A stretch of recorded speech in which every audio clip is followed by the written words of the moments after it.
Dissolution de l'ensemble des partis et formations politiques au Burkina Faso.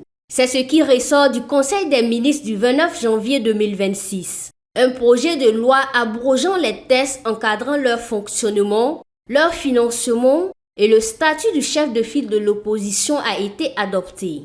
Dans le cadre des réformes institutionnelles, politiques et administratives conformément à la vision du chef de l'État, il est apparu impératif de procéder à la dissolution des partis et formations politiques et à l'abrogation du cadre législatif existant afin de mieux encadrer la vie politique, le pluralisme politique et de préserver l'unité nationale tout en défendant davantage l'État.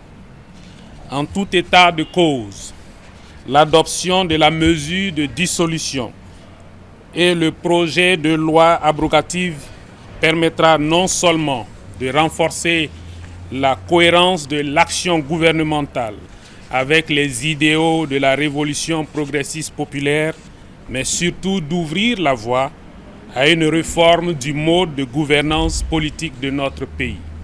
Le gouvernement estime que la prolifération des partis politiques a contribué à la fragmentation du corps social, à l'affaiblissement de la cohésion sociale et à une inefficacité de l'action publique. La dissolution vise ainsi à préserver l'unité nationale, à renforcer la cohérence de la gouvernance et à ouvrir la voie à une réforme en profondeur du système politique. Le décret adopté précise que le patrimoine des partis dissous sont transférés à l'État. Le décret de dissolution prévoit en son article 2 la dévolution du patrimoine de chaque parti et formation politique à l'État.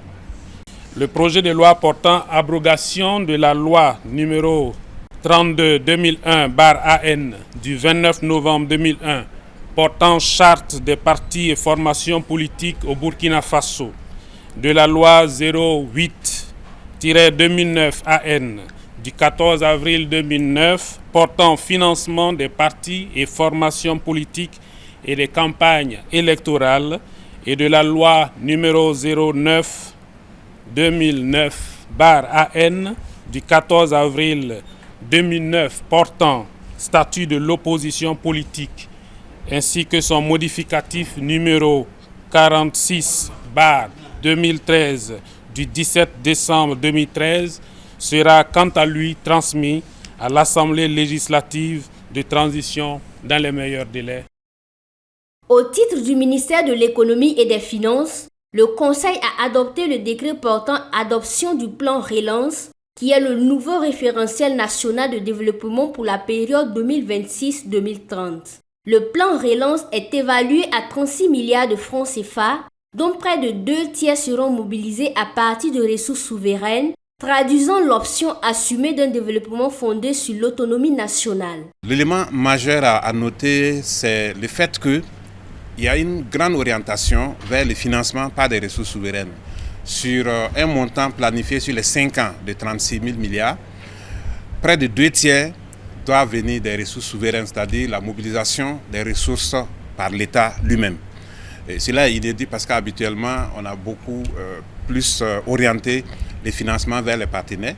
C'est vrai que dans le plan actuel, il y a la possibilité pour des partenaires qui veulent bien s'inscrire dans les priorités que nous avons définies à travers les programmes de venir, mais en priorité, c'est d'abord le financement de l'État. Mais il faut également que le secteur privé, comme d'habitude, puisse aussi contribuer au financement de ces plans à travers des projets structurants qui rentrent dans la vision.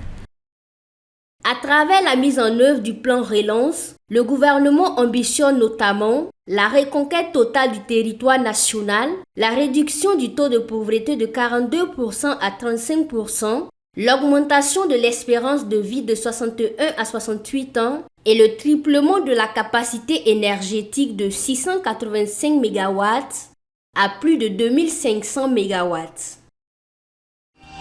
Sobre Web TV, la Web TV au-delà de vos attentes.